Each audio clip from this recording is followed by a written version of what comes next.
This program contains graphic material, including offensive language. Viewer discretion is advised. There's a lot of things to heroin that keeps you with it.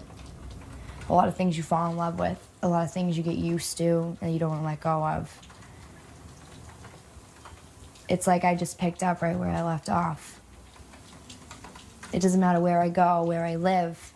As soon as I do it that one time, there's no stopping me. And not many people seem to believe that. They think that, oh, I can get high once. No, you can't. Let's get real here. You can't. As soon as you get that one rush, you're going, you're chasing. You want that. You want that for the rest of your life. You want that high forever, and you will push everybody out of the way to get it. You don't care for that one stupid high. NOTCH 1131.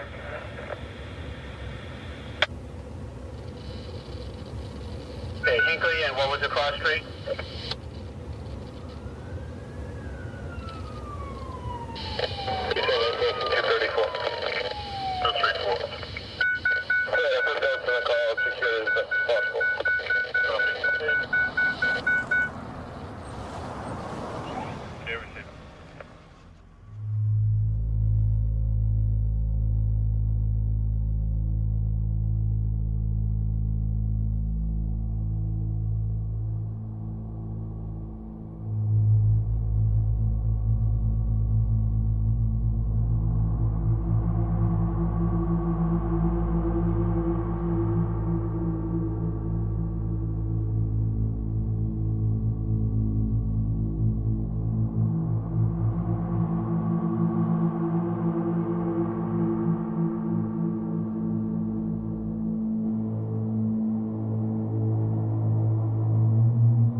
People come here to vacation, think it's a wonderful place. It's the worst place to be at right now. Everybody's dying left to right. Down on the Cape, there's really like nothing to do, like at all. Like you either work and you're normal or you do drugs. Dope runs rampant through like the South Shore of Massachusetts, and before we'd even gotten it, we knew where to get it.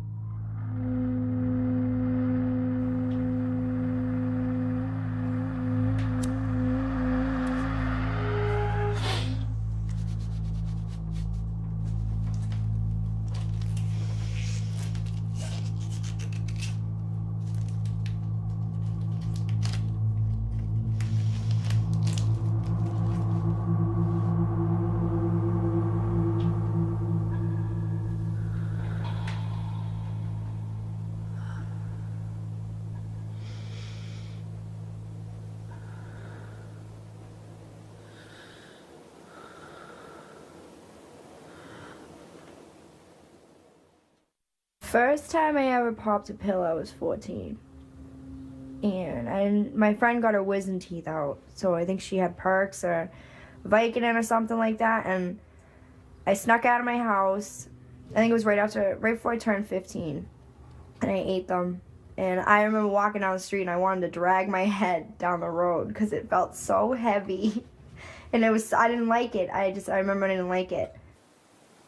I've been an addict since I was like a little kid. Like, I used to sniff pixie sticks on the bus, like to get a sugar rush, you know? Like, drink a pot of coffee with a friend to get like a caffeine buzz, or Like, me and my friend found a pack of cigarettes unopened on the ground. Like, we didn't just smoke one, we smoked the whole pack.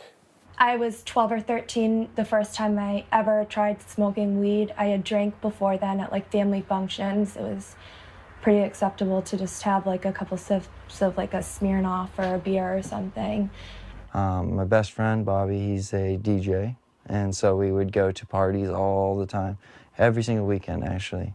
And when we went to parties, people would always have drugs, and they would always offer drugs and say, hey, take a sniff of this, you know, or smoke this, or whatever, you know. And me and him would be like, no, we're high on life. That was our motto, we're high on life. That's what we did. We smoked out in the woods and then went home and ate food and watched movies and fell asleep, and it was cool. Like 8th grade to freshman year, smoking weed every day. Started drinking freshman year. The first time I ever did an opiate was freshman year. I first started using like weed and drinking in like middle school, no big deal. Then like my sophomore year probably, I had a soccer injury, so I got prescribed the Vicodin.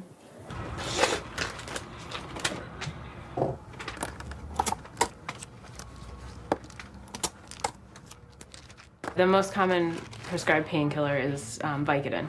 Then you have oxycodone, which is just straight oxycodone. You have OxyContin, which is extended release oxycodone. You have morphine.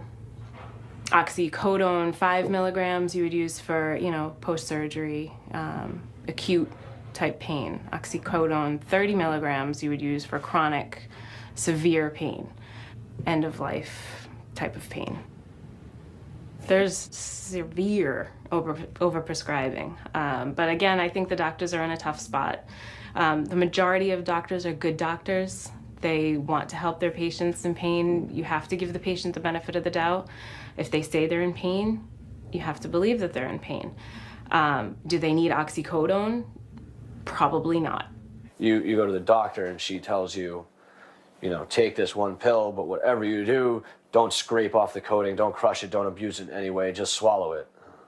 Who in their right mind wouldn't be like, okay, if I do this, what's it gonna do to me? Like, you know what I mean? You're gonna be curious.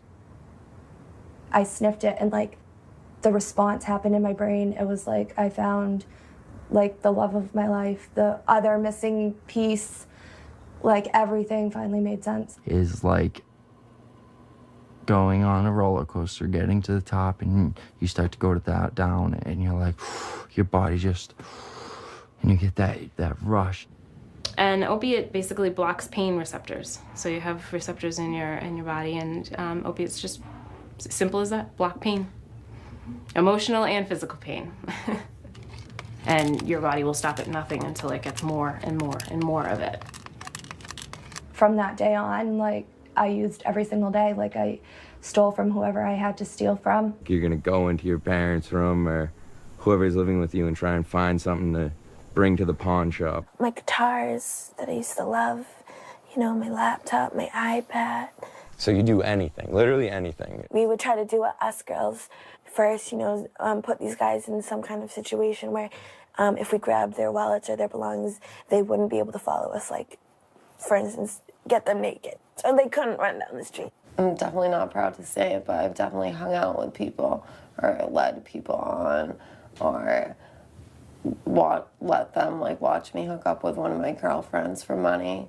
I was kind of scared to rob people, so I had to sleep with a few people. Pretty much any way to get money. If you're addicted and you're sick, you're gonna do it.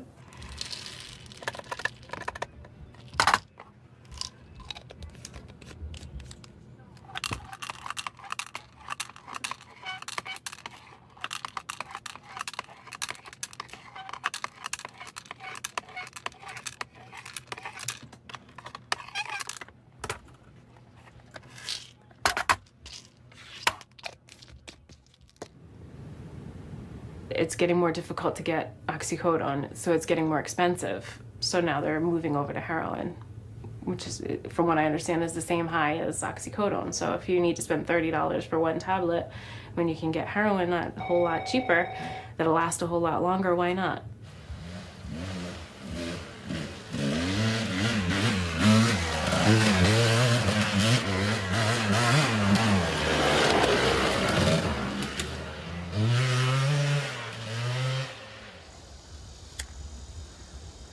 It progressed really fast. Like, a lot of people like go like stay on pills as long as they can until they have like this crazy habit, and then they switch to heroin. And that just wasn't the case for me. I just dove right in. Like, I already knew what I was doing. Like, I knew that, like, I knew what opiates were, and I knew that heroin was just like the same thing, just cheaper and better. I just was like really enjoying it, and like had so much fun, and like thought I was like wicked cool. I have a brother and two sisters, and they're all older, so I was like the baby of the family, and none of them ever did opiates. Like, really prided themselves for not getting into that drug scene, and like actually like wanting to further themselves in life.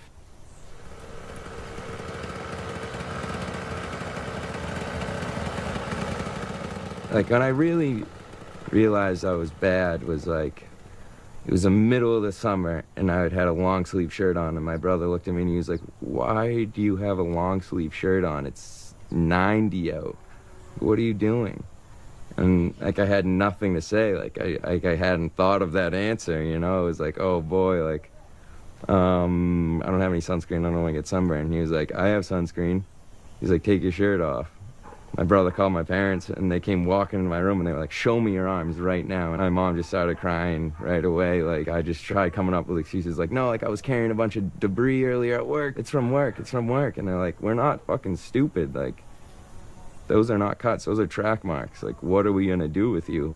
And like, I was like, all right, I'll go to detox. Like, I'll go to detox, I'll do it.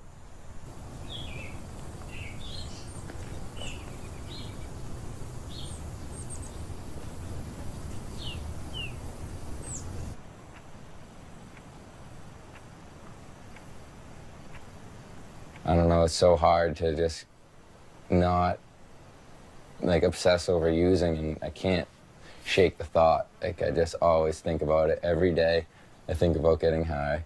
I have drug dreams all the time. Wake up and being like, oh my God, like I was just high. Like, did I get high last night? Like, thinking like, oh, like, no, it was just a dream. Like, oh, like, and that's hard. Like, it's wicked hard, because like I think like that I got high, and like and just like dream about it, and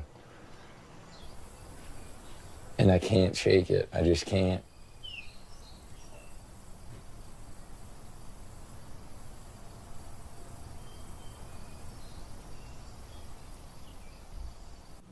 For years, my mother had no idea.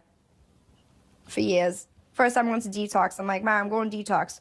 "You're doing drugs?" Mind you, I was 19. I'm like, "Mom, I've been shooting heroin for 2 years." "You have? Where the fuck have you been?" "What do you mean? How do you not know?"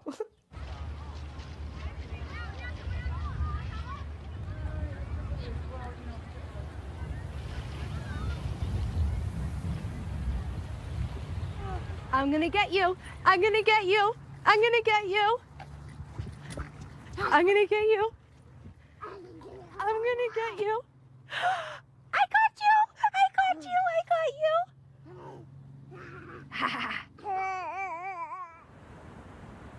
I don't know, I just got nervous. I'm Ariana.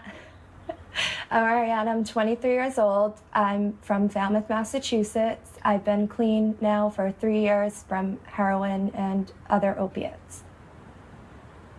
They put me in drug counseling when I was 16. I went to tons of sober houses, treatment centers, off Cape or on Cape, anywhere. And I just didn't want any of it, because I knew that I wanted to get high after. And I would see people clean, and I knew it worked. I never doubted that, like, the program didn't work. You know, I just wasn't willing. I don't know why, like, I could not want it. And I kept telling them, like, they're like, "Why are you even here if you don't want to be clean?" And I'm like, I want to be clean. Like I've said, I want it. You know, my parents were up every night worrying about me, like, so scared that they were going to lose me, like, waiting for a phone call, like, "Your daughter's overdosed in the Dunkin' Donuts bathroom, and she's dead. Can you come, like, identify the body?" You know, you don't think about that stuff when you're using, you think about the next high. And every time I got out of detox, I'd go get high, and like the first couple times I picked up, it would be that same thing, sitting in the car, crying, like, why the fuck did I do this again? I stopped using when I found out I was pregnant. Something in me like had changed. I was able to not want to use. Ryder, you want a snack? Want some applesauce? Now, like, if I get an urge to use, which rarely happens at this point in my recovery, like I go through, I don't want to lose my children. Like, it's not even worth it. I'm not going to get high. There's consequences to it, and it's not worth it to me.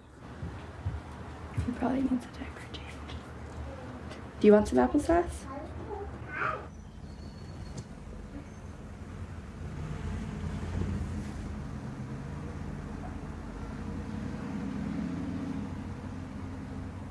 I thought just not being with her kids, not having her kids was going to be enough to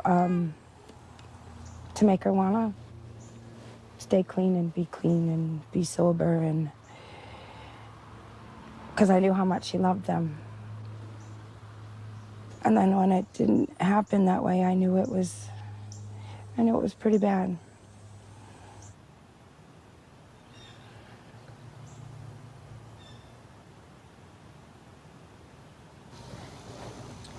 You know, they tried the Narcan on her, and they tried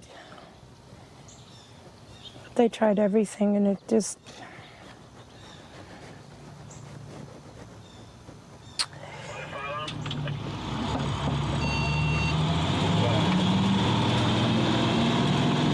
Just heard that police transmit possible overdose starting CPR.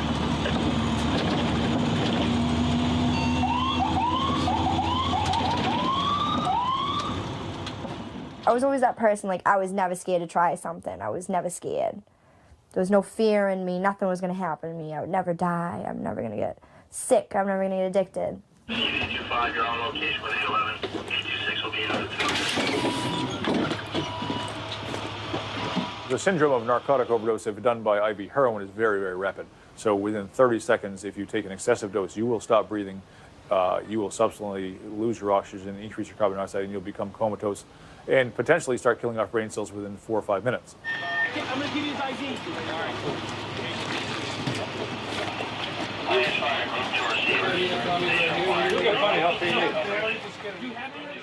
You have a very short window at that point to be resuscitated.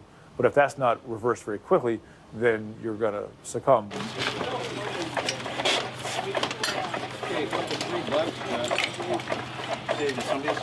With the heroin, it really happens so quick, it's almost always because you stop breathing.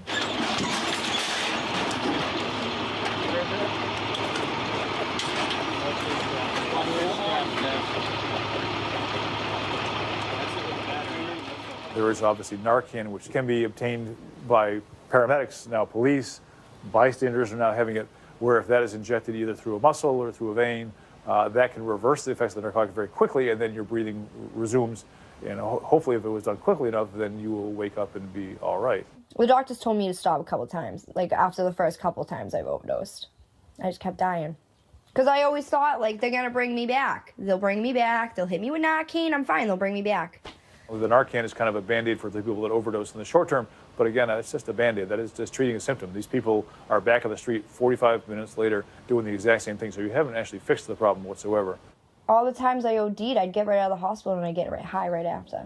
I'd get high in the hospital parking lot. Something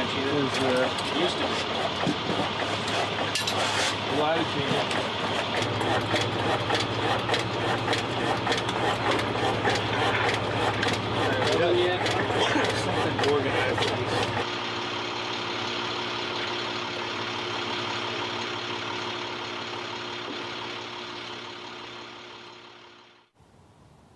I don't know why it doesn't scare me. I don't know why. I guess you just never think it's gonna happen to you.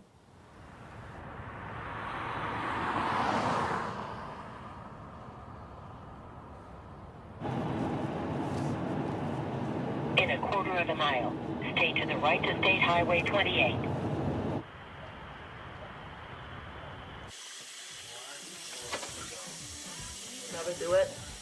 fucking awesome. Yeah, I'm all set. Did I rather eat ass or take mushrooms? You would think that? No, I would know so. Okay. I've seen my friends drink Robitussin and they were puking red for like. No, I didn't puke nothing. I ate 4 of the pills, dude, and I was fucking laughing my ass off. You ever shoot Ambien? No. Good, you shouldn't. No, I don't shoot things. The DXM when we robo-tripped, hilarious, right? Hilarious. It was hilarious. I swore I would never do it. I'm like, if I'm gonna relapse, I'm just gonna go out and do dope, and like we did it just to do it, and like it was fucking awesome. Your accent. Hilarious. Don't make fun of it. Do you want to know what else I say we had? What? Bagel. You're such an asshole. Get off this couch. Why? Bagel? B-A-G, bag. Yeah. Oh, no. bagel. It's a bagel. Mayonnaise. I swear to God, I say it how it's spelled. That's how it's spelled. Oh my God, I've never enjoyed ice cream more in my life than I am right I'm this so second. nauseous because of that ice cream because of you. Why? Because I had 2 giant bowls of it because you had to buy cookies and cream. How did they make you nauseous then? Because you forced me to eat that much. Ooh, God. So what the devil's doing is saying, I'm going to help you feel better for, you know, a little while and make you forget all your problems for a little piece of your soul. Until at the end, your soul's gone. It wasn't even really that I wanted to get high at first, because like I just didn't want to care about life. You know, like if that makes sense. Like I just got sick of like, yeah, you know what I mean? Like I just got sick of like everything in general, and I just didn't want to give a shit about like anything anymore. And like my quickest solution to not give a shit about anything anymore is to get high. I don't regret anything that's happened in my life at all. At all. I wouldn't take this back for anything. I completely agree with you. There's not one thing that I haven't done that I've done that I regret. I would change a few things, but I wouldn't. I wouldn't even change a few things. And what I went through, it made me a stronger person. You know what I mean? Granted, I still ended up doing drugs, but at the same Do you believe time. in the saying, "What doesn't kill you makes you stronger"? Yeah, to an extent. To an extent. Go ahead, explain how to an extent. Anytime I could fucking sniff a line and fucking die because I don't know how strong it is. I get it. But what I'm saying, the difference between me and you is I'm not doing that line in hopes that it's going to kill me. You're doing these shots in hopes that they're going to fucking kill you. Honestly, like, sometimes I think the wrong parent died. I should have died. That's bullshit. Neither one of you should have died. No. Your daughter should not grow up missing. Yeah, but look at how self-centered I am and how much I hate myself. Like, now I have to be her mom and dad. Like, yeah, but instead she's of like, better off without me. I'm better off without instead you. of kicking your, yeah, like instead She's of kicking fucked with yourself, me. instead of kicking No, yourself. she's fucked with you like you I need are a cigarette. right Can now. someone get me a cigarette? Consequences, like, I remember in the beginning when I had to, like, mentally push the consequences away. Now it comes naturally. But I used to have to be like, no, I'll think about it later. I'll spend my rent money on drugs, but I'll think about how to get rent money and hustle money later to pay rent. Which I didn't. I did hustle money to buy more drugs. But, like, the whole thing is it comes natural now.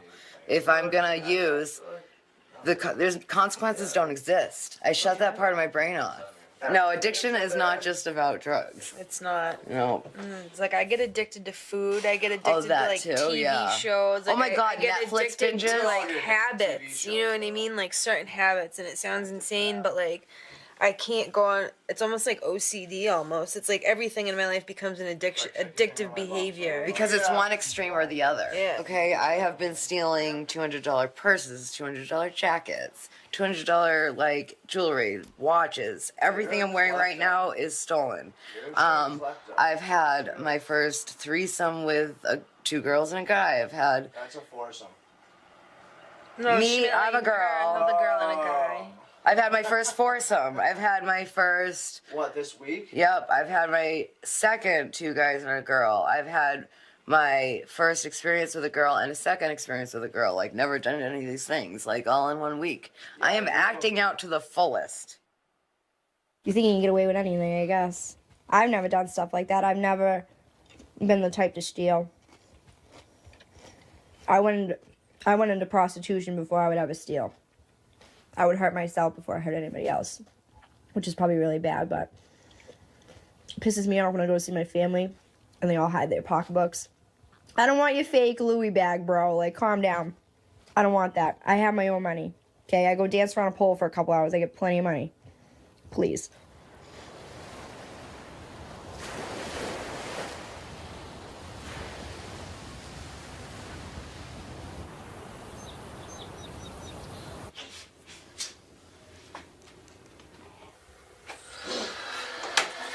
We need to figure out what we're doing today. For what? For what? Yeah. What do you mean for what? Because of last night. You went there. It's not about that. It's about bruising. Your hands are very... The skin is very thin.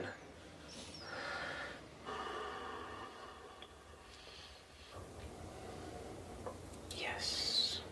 Is it hurting? No. Okay.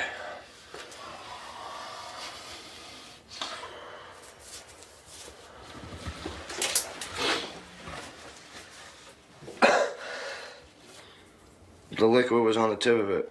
It's just a reaction that your skin does to fight off bacteria or whatever.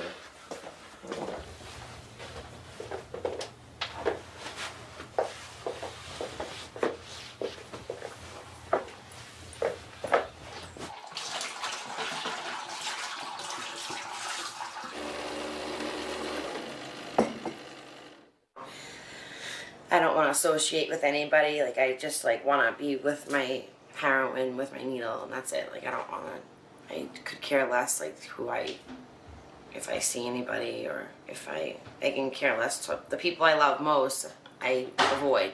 Like, anyone with my last name, I hurt the most.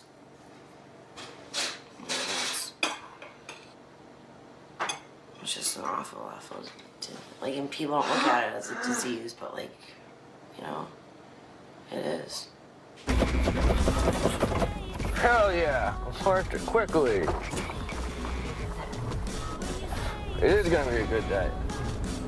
It's Saturday in America. Where are we going? I'm like really nauseous. Huh? Stop and Shop?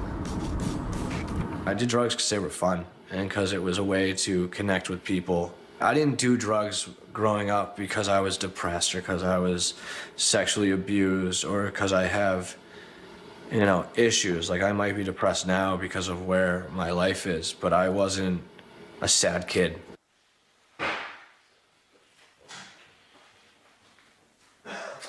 Today's been the worst day. Why? I had a good day. How'd you have a good day? Because I'm wicked optimistic all the time. First, the Jimmy broke down. There's no gas in it, so they're sitting at Stop and Shop parking lot right now. And I walked home like 3 miles. Then when I go to take the Volvo, there's a flat in the Volvo. And then I pawned my cell phone the other day, so I don't have a cell phone. The day's really hectic, so when it becomes nighttime, it's nice to, you know, come do this. You know? You see the kids that you're using with, and you see them be like, okay, I'm done, I'm going to detox. And then they don't, you know, a few of them don't pick up. And they actually stay clean. Like, that's crazy. Like, what is different about them from me? Why are they staying clean and I'm not? What is in my head that's making me go use? Man. Oh, man. I miss being a kid. I guess when I was young, I wanted to be a pro hockey player, but that was my dream when I was probably in 4th grade. When I was really young, I got made fun of a lot because I was Jewish, and there weren't a lot of Jewish kids in my school. So that kind of, you know, any young kid is gonna be affected by that. But I don't know. Growing up was fun. I had a ton of friends, had everything I could ever want, and could do anything I put my mind to. This has to last more than, you know, 6 hours. Doing this same routine every single day, trying to get money, trying to find enough money to get enough drugs so that I can sustain myself until tomorrow. But if you heat it up to a point where it boils, you're melting impurities, which become water soluble. Yeah, but if you get shit, it cuts the shit out. And then tomorrow I wake up and it's the same thing. And what do they say? It's the definition of insanity.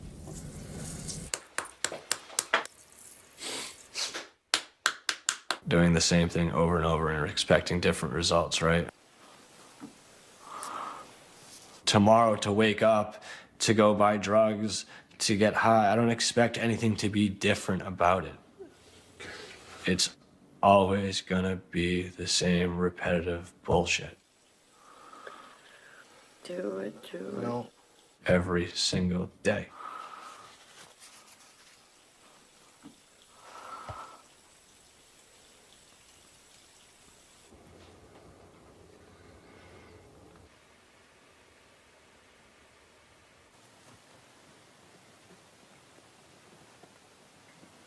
I wish to God that, pray every day that I could just wake up one morning and be like, I'm done. And there have been times where I thought I was, and where I've hit the bottom of the barrel. But there's your lowest low, there's a trapdoor below it, and it goes lower. There's always more, and there's always further that you can go down. Hi, babe. No, nothing, Nancy. What are you doing?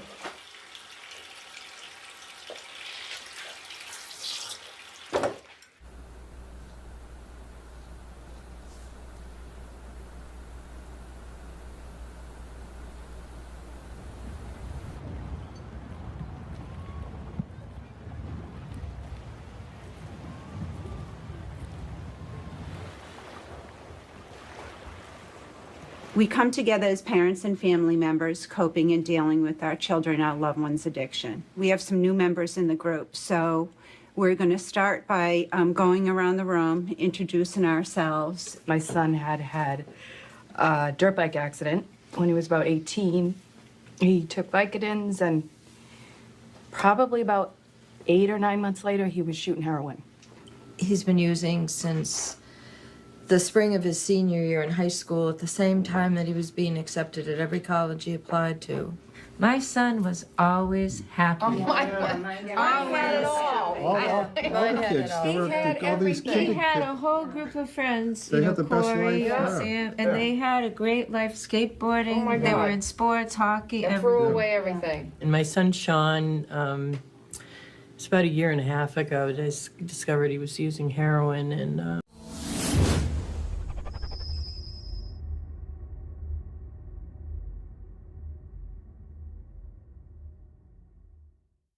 got him into treatment. He went into McLean for a few weeks following detox, and things seemed to be going okay. And then on July 7th, I found him dead of an overdose in his bedroom.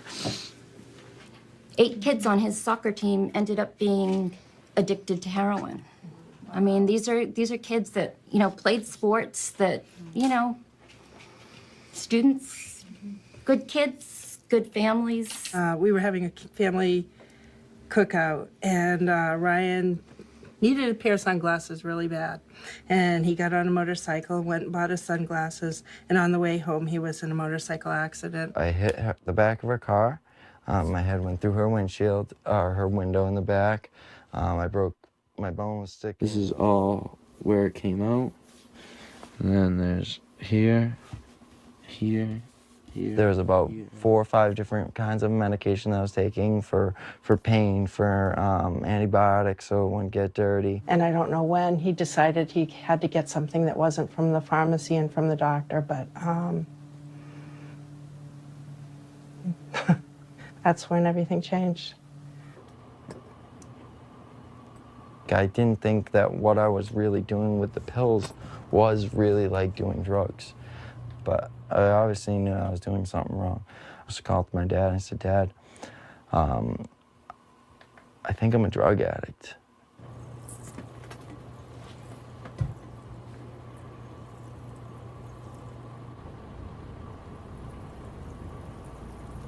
I probably was really judgmental before.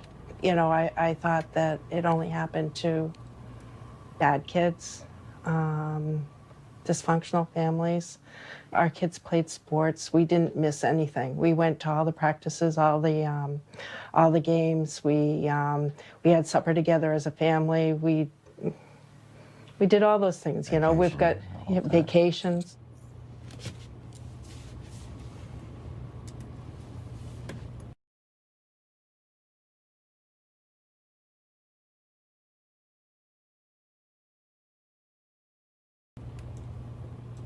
everybody has an addiction. Everybody has something that they do constantly. Mine just happens to be heroin.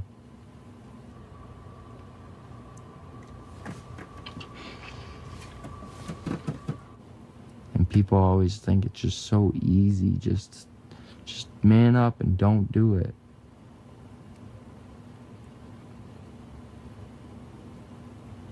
It's not that easy. I just didn't see it coming. I mean, there was a time when his father gave him money to go buy the weed so he can continue to detox, and then his father was left stranded at a supermarket while Ryan went to get the weed and he got heroin. My mom, who I love dearly, she's 91 years old. She now refers to Jimmy as my son. Your son. How is your son? Oh, yeah, right. Your grandson is fine. I'm serious. Like, if my kid had some other disease that was as dangerous to him as his addiction, people would be bringing casseroles, you know? But I haven't gotten any casserole. I can tell by my son's voice on the phone. I can hear this little edge to it, or I can look at him. I can just tell when he turns his back that he's high. I actually was driven here by my son, my addict son. He gave me a note when he dropped me off, and he said, go ask people what the word codependent and enabling are. I knew I played a part in it. You know, I was giving him money. I was enabling him to not have to go to work or, you know, whatever, like, you know, by buying the things, paying for his cell phone, doing all those things, I was giving him the money to go out and use his money for drugs. He always had to do everything right and straight arrow. He was helpful, he was honest, as, you know, his ship, but he was heavy, you know. It was like, life was harsh for him, you know. He just always, he couldn't, you know, he felt like he was never going to, you know, be somebody great. I don't know. He's been in jail a couple of times. He's been in several different rehabs. He's OD'd twice. He's on his 20th detox. I think he's hit every sober house on the Cape at least once, some of them 3 times. You've got the bills from the rehabs, the halfway houses. Right. Because until this last one, I always kept paying. I mean, I just, he needed a rehab, find the money.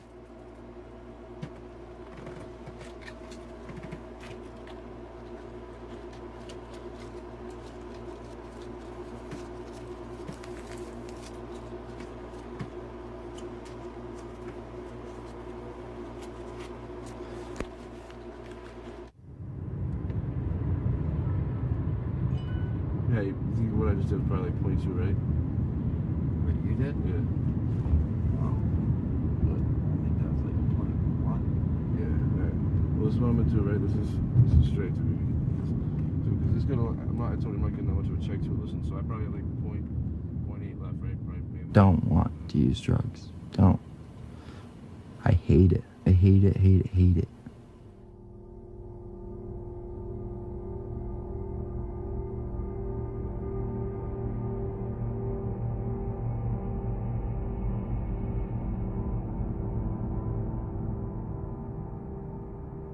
I was on the run, and we would have the dope delivered to my doorstep. I'd have dudes come in my house with their mouths full, these Dominican dudes, and there would be a new one every day. Because one would go to jail and another one would just pick up right where he left off. It was so weird. One time I opened my door, there's this tall guy, he's like probably like 6'4", standing in my doorway. I'm like, what the hell? I'm like, where's Flacco? I'm like, what are you doing here?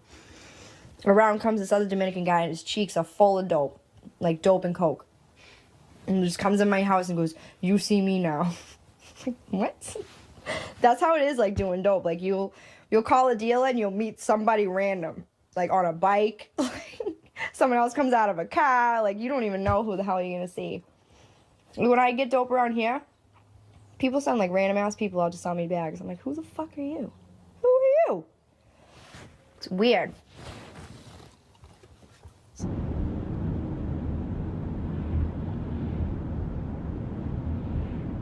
Let's see. Get my nails done, get my hair done. I usually go tanning, but I haven't gone yet. I'm so pale. That's something I need to pick up on. Yeah, going shopping and then getting high.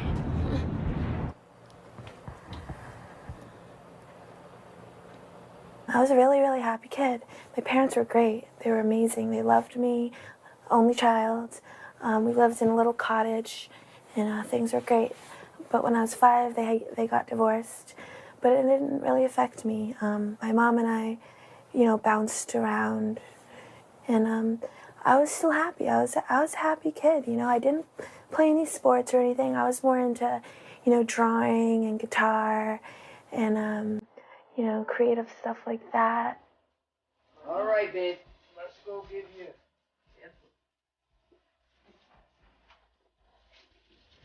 Oh my goodness. Hey, baby, Kevin, eat that egg I gave you, honey? No. Put that all up. It's still in there. Grab it, honey. There's nourishment for you. Let's see. Moving on. I think I was 18 when the accident happened. 17 or 18. These are the pictures of me when I got hit by that drunk driver, and I had 250 stitches in my face.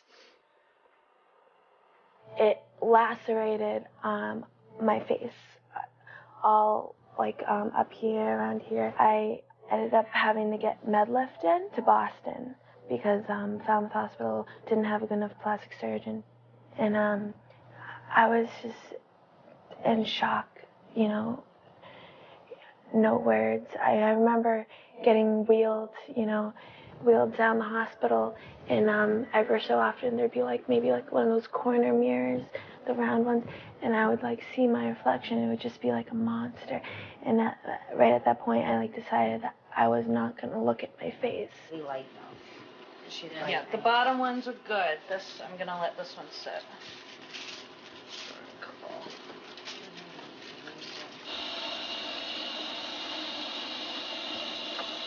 This just cuts the unwanted tones and blends it all together.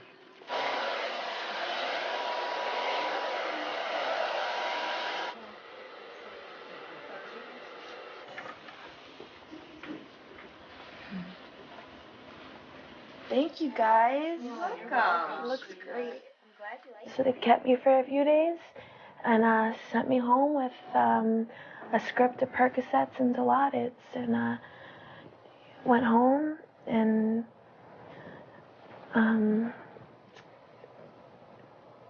that's when things got really, really bad.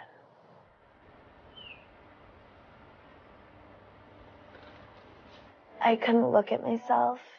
I couldn't deal with myself. I felt suicidal. I didn't want to live like that. But when I did drugs, I didn't have low self-esteem anymore. I felt beautiful, and I felt awesome, and I felt cool. I just felt so serene, and it was like Christmas morning. Every time I shut up, it felt like Christmas morning. And who wants to give that up?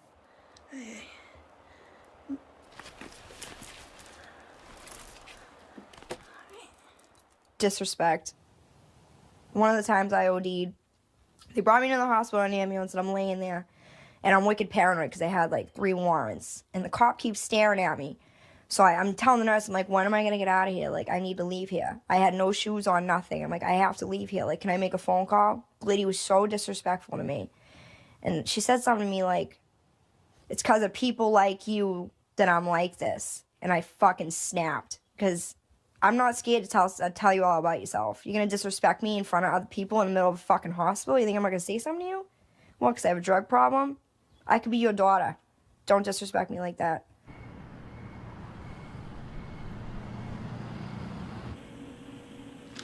I started using again. I was living at home. I didn't really think about it. I was just amped. So yeah, I just threw that rock in the spoon and then loaded up and hit it. And I know when I'm gonna go out. I get this crazy feeling. It feels like my head's like a matchstick.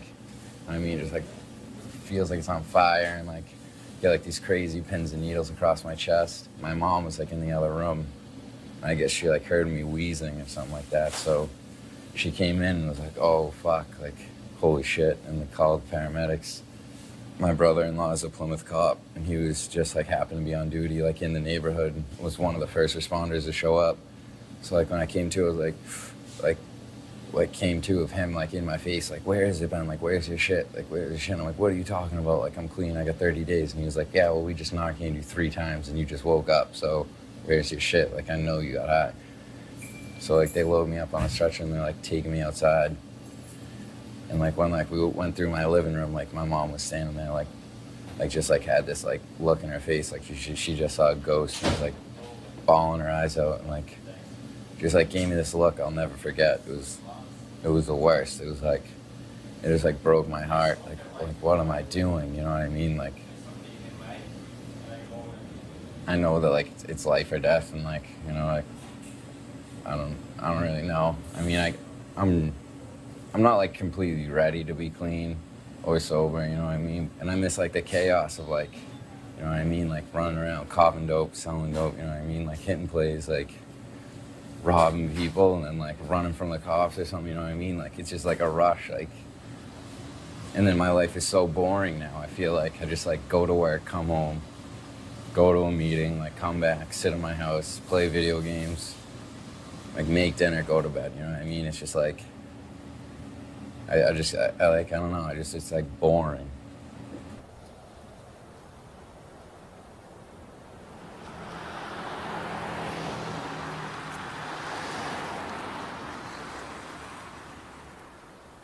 Can I get a extra large hot French vanilla swirl with extra cream and extra sugar with a shot of caramel? And a Boston cream and a vanilla frosted. Yep.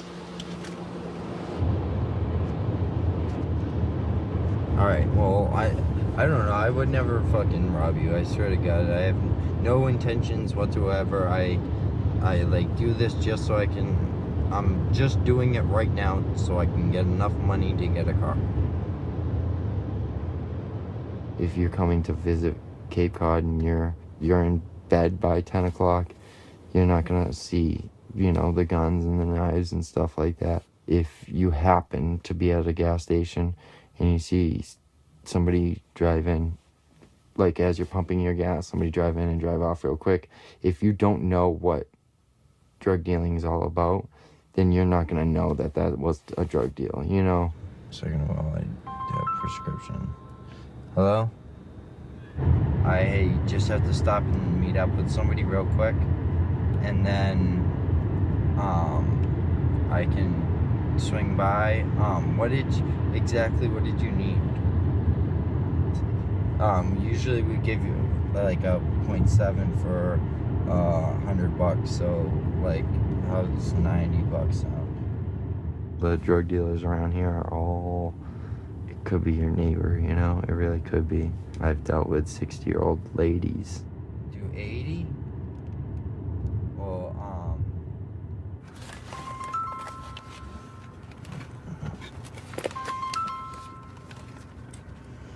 yo, I don't want to do it here, though. You know what I'm saying? Alright. Just leave it in the bathroom. Leave it in the bathroom? No, just like fucking wait. I'll wait at the bathroom door for you to come out, and we'll just do like a quick hand real quick. Alright. Alright. Peace.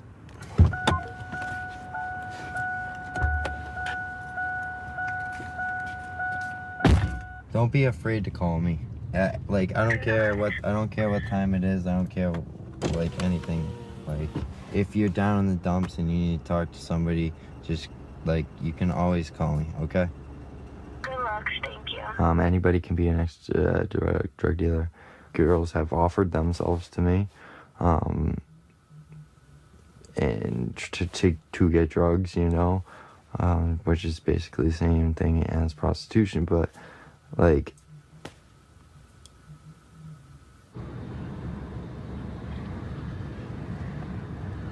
Well, I'm leaving Hyannis right now. Okay, where are you heading? Uptuxet? Where the hell is Uptuxet?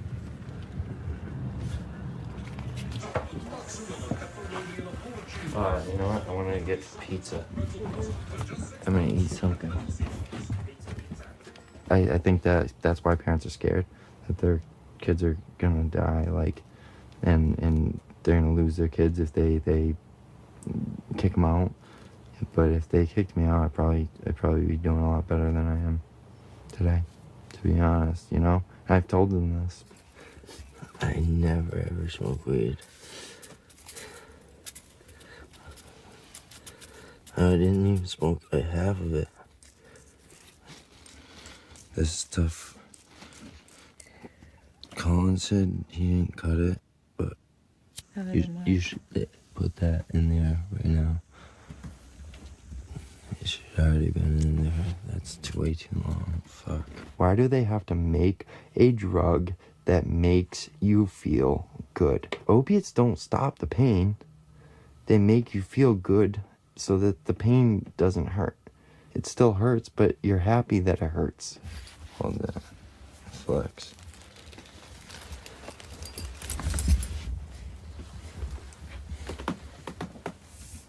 I feel like I'm still a kid. I don't think that I know what I need to do, but I'm not mature enough to do it.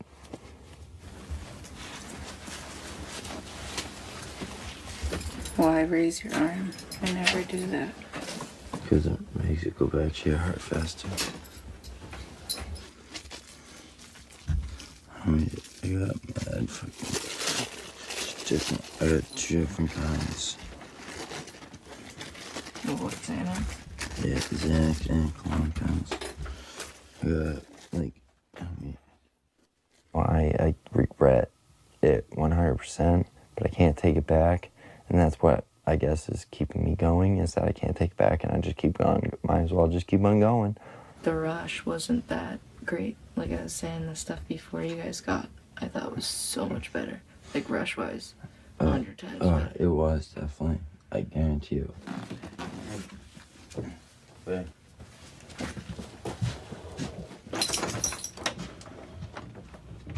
There isn't a such thing as friendship. Those people aren't there for you. Those people are your running partners. When I went to prison, you find out who your real friends are. And the only person that wrote me is the one that I just buried. You don't have real friends. So I'm probably gonna be running behind about maybe 15, 20 minutes. Is that okay? Okay, but I am on my way and I don't want to miss my bed. All right, thank you very much. We have no time to fuck around. Like, we literally need to, like, pull in, get fucking, like, I'm gonna fucking get high. I'm gonna give you your fucking shot, and then I'm gonna fucking grab my bag, and, like, everybody gets high before they go to detox. That's, like, what you do. So, I don't know.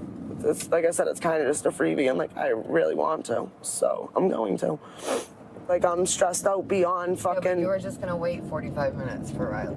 Yeah, I know. That doesn't, like, mean, like, we have extra time, dude. That, like, completely fucked everything up if we were gonna wait for Riley. Try without closing my eyes. I really need coffee. Okay.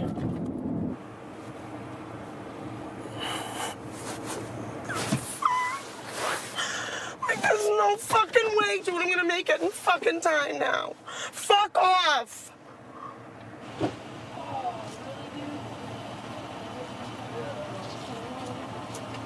You know where the mobile is? Centerville Lights? You know where the mobile is? Centerville Lights? You go down this street right behind you, right? He lives right next to it, that's why I'm saying. I don't have anything else, but I can run down the road and get you it. It's like a block away. Are you shitting me? She has to be at detox now. No, it'll take me 30 seconds. Like, follow me. That's all I'm saying. You're fucking killing me. You don't sniff it. That's a waste. We're only getting 140 bag. Are you serious? Oh, you're not gonna be messed up at all. Like, go. Roll those across. You know? It's, It depends on how fucking weak it is, dude. We'll find out. Have fun at detox. I love you. Oh, yeah. Okay. Uh-huh. Be safe. Don't do anything stupid. Don't fucking leave. Just finish it. You don't even have a habit. You're just gonna sit there and fucking party. It's basically a couple-day vacation. Stupid. What are you doing? Why you look wrecked? What? I'm not. They don't care about you. It's like the cold, hard truth. When it comes time to getting clean, Everyone says, oh, you think you're better than me? That's what they say. Oh, you think you're better than me now? I'm done. I'm done. I don't have fucking time for this. I'm not fucking arguing with you. I'm done.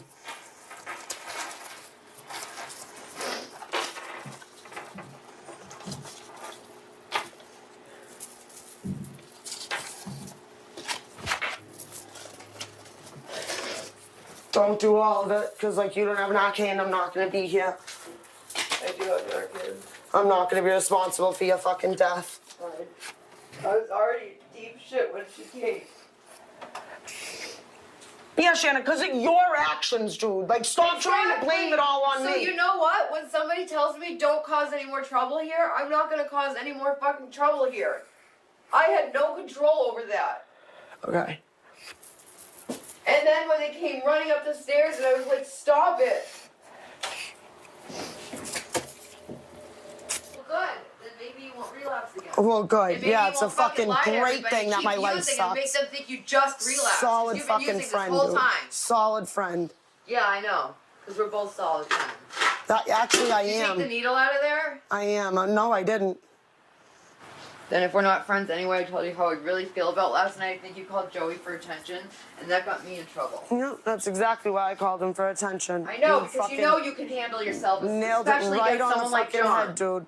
Like, this is why I say we're not friends, because you're in there running your fucking mouth, saying shit to try and make me feel bad about myself. No, I'm if you were not. a fucking friend, you wouldn't fucking do that. So, like, stop. Because you're fucking talking shit. If you and were a there's no friend, you fucking wouldn't need. sit there and think that what you did was okay, and that I might never lose. said it was okay. Yeah, I you never think it's fucking okay. said it was okay. I apologized for it, and I fucking took responsibility for it. I don't know what else you want me to do. I never said it was okay. But you did it anyway. Yeah, I did, and there's nothing we can fucking do about it. It wasn't. It's your fault. Yeah, my fault. You're the one that said we weren't friends. I never said that.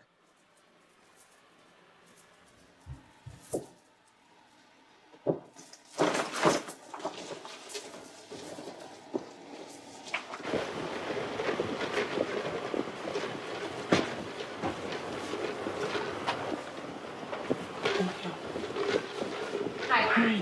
Nicole, I'm sorry. Hey, Nicole, it's okay. I'm Erin. Such a mess trying to get you. For TV, we need to notify the state that it's going to ask you some questions. I forgot my toothbrush. I'll find you one. Okay, yeah. I knew I was forgetting something. That's all right. I always forget something. Okay, you know your beverage will have to go. Oh, yeah. All right. All right, let's do this.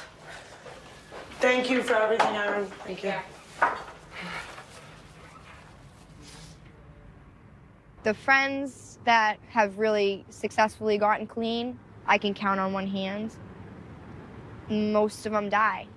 You really have to drop everything and everybody and start over brand new in order to do it.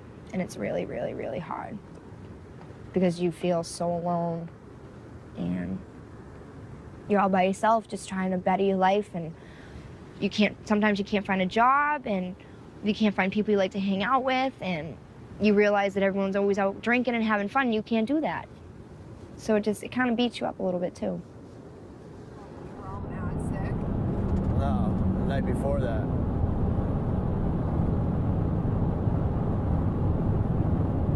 One, two, three, 4, 5.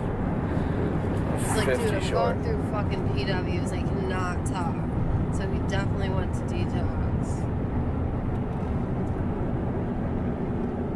My boy Sean was. I don't know. A lot of people fuck you over. They do you dirty. Or they steal your money. Or they steal your drugs. Or they just disappear. Or they end up dying.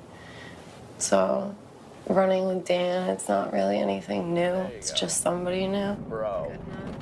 Yeah, girl. See, I wish we were like going up to the city and we could like hang out and do things and. We're gonna go get tacos. Oh yeah, real tacos, Dude, you've Dorchester. been dying for these tacos. You should be pumped. You have no idea. So, I mean, it's definitely easier running with someone, but you kind of get codependent on having someone around. And then when they die or go to jail, it's like you're either by yourself or you find a new running partner. I know his whole family. So his uncles are in this game, and at first I was seeing one of the brothers, and then, because the one that I see now was in jail at the time, and now this kid that we're seeing just got out of jail 6 months ago, and so did his uncle, and they took over again, and now that's how I see. And that's their whole family, that's their family, this is their like family business. Yo, I'll have 3:50 at 9 in the morning, dude. Bro, you said that shit the last time, bro, and you always fucking shit up. Ask her. I'm gonna be up here between 9 and 11, dude. This stuff's already gone. Yo, bro, I need you here before 12, bro. Yeah, I got you. All right, man. Fuck, Love you, buddy. Did you pull those directions up already? So we can get the fuck out of here? How much did you pay for that? I just paid $200. What I owe, $350. On top of the 200? Yeah. But that's easy, because I go sell 4 grams of this and make $400. That money's paid back right there, and I have 6 grams to do whatever I want with. Yeah, no, you're way better off getting a finger instead of a half. So I just made, you know, the next 2 days free for me. I don't think I've spent money on heroin in quite some time, actually, to tell you the truth. He's calling you. I literally just Yo. text. The phone died. What up? She's not fucking dope sick. Fucking klepto, dude. She bothers me. Dude, she tried to walk out of Walmart with a fucking laptop. Like, there's something wrong with you if you think it's okay to steal shit like that.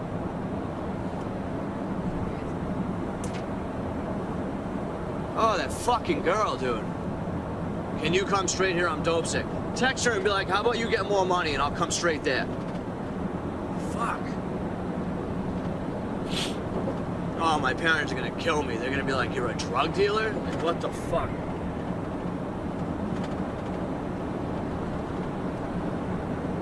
Living dirty, might as well do it.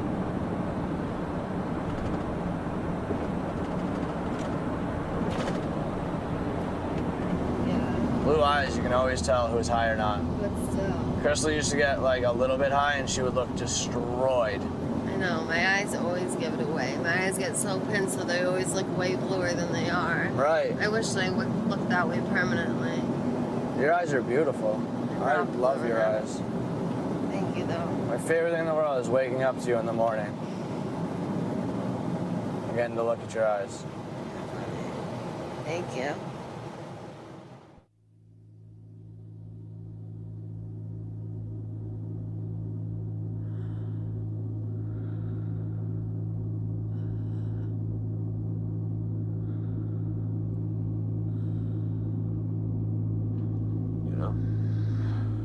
You want a drink still? You want water? Yeah. I'll go for it. I got it. Thank you. You isolate so much that you're alone, even if you're surrounded by people. And I know I could do things to try and fix my life, but I don't know. At times, it seems like hopeless or pointless. Nobody's gonna change unless they want to change. And even if I change myself, like I know my mom's not gonna change, my dad's not gonna change, my sister's not gonna change. So no matter like how much work I do on me, our relationship stays the same. It's sick and it sucks, but it's like such a vicious cycle that people just want to give up sometimes. And they either give up and get clean or they give up and die. I mean, I don't want to die, but at the same time, I have so much shit that I've never dealt with and emotions I don't want to deal with. And that's why I get high. And that is something that we just don't understand. How do you make decisions? You know, we're supposed to take care of them. We feed them, we clothe them, you know, we give them a clean bed. And we can't do that with this disease. As you said, when it's your child, it's different. The family role, the parent is the most difficult because if you are a sibling or even a spouse or even the child of an alcoholic or an addict, at the end of the day, even though you love that person, you can walk away.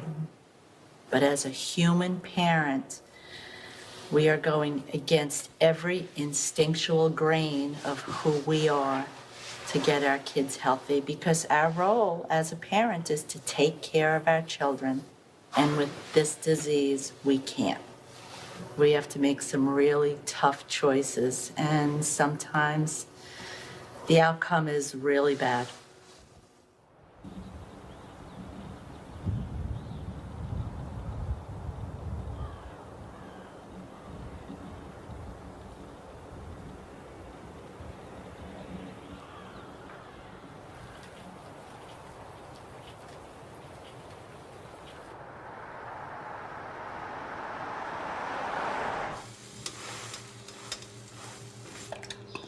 Ugh.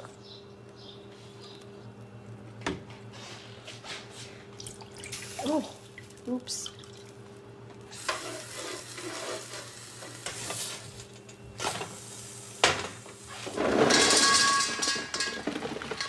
Ah! Look, I made a mess.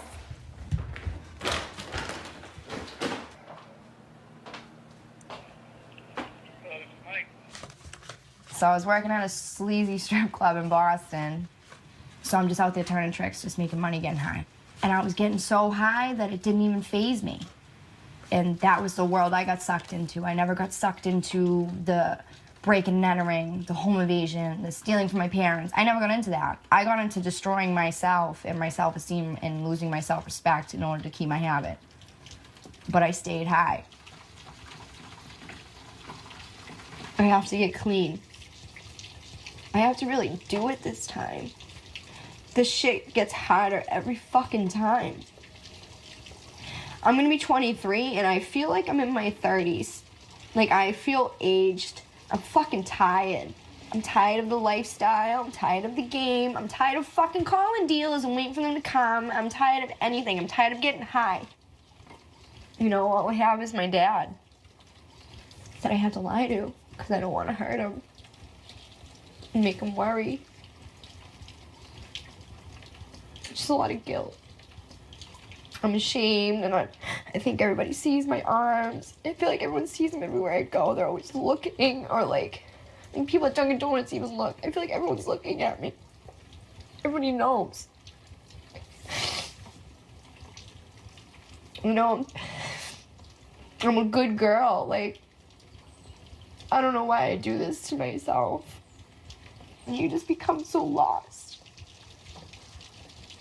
And I just don't want to feel that pain. So that's why I get high.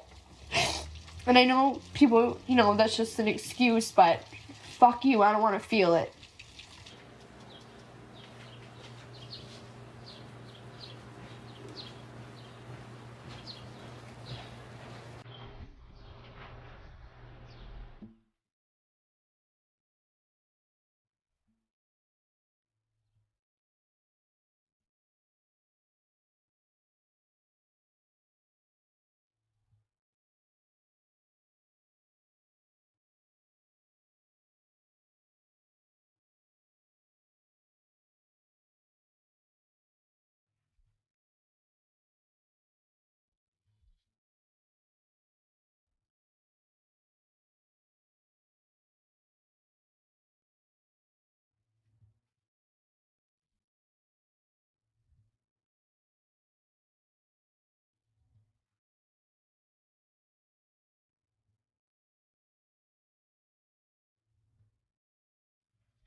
so we can wake up in the morning, see warm out, so come down here, jump in the water.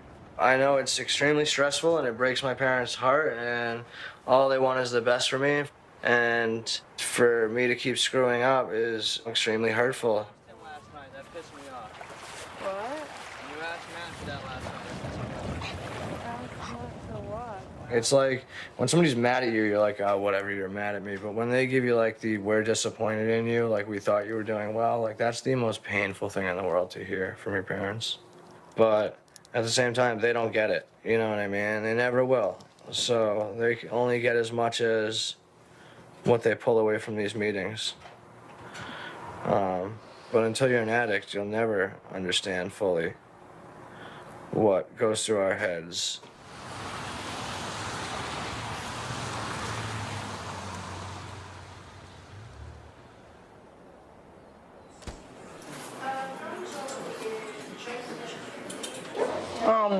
So today is my 90 days, which I had 90 days before, so it shouldn't be that big of a deal, but it is.